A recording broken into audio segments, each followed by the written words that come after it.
Gilikanan sa bata nga giingnan sa ospital nga babae ang himugso apan batang lalaki ang gipadala kanila sa panakan midangop na sa Department of Health o DOH-7. DOH-7 mihangop sa reklamo ug ipaagi sa saktong proseso ang maong kaso. Ani ang report?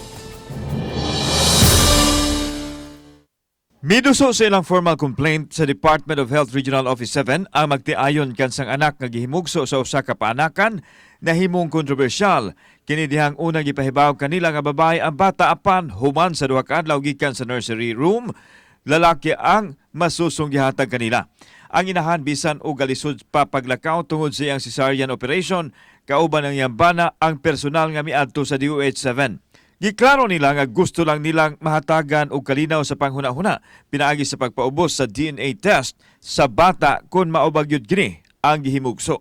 So at least na ko'y peace of mind nga nanajoy padulungan na nga po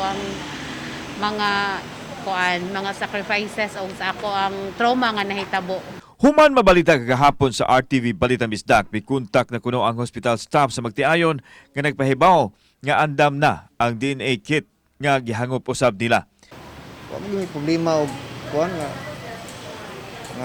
babae ug malaki ang bata para ang amo lang nga di na may maghunahuna nga dili ba mang bata o mo mabadili ana. Nalipay na sa ko kay communicate na sila.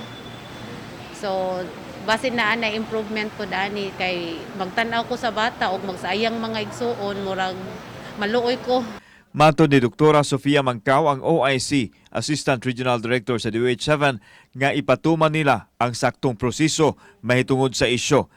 Happy me nga at least karon na-encourage nato ang couple to give their katong ilang formal complaint. We go to the facility and validate kung mao ba ni sila, sakto ba niya ang mga nahitabo. So we have to see the sequence of events. Gikuhaan unta sa GMA RTV Balitang Bisdak ug habig ang paanakan apan nagdumili sila sa pagluwat ug pamahayag. Bukas gapon ang GMA ugali makahukom sila sa pag-issue statement mahitungod sa isyu.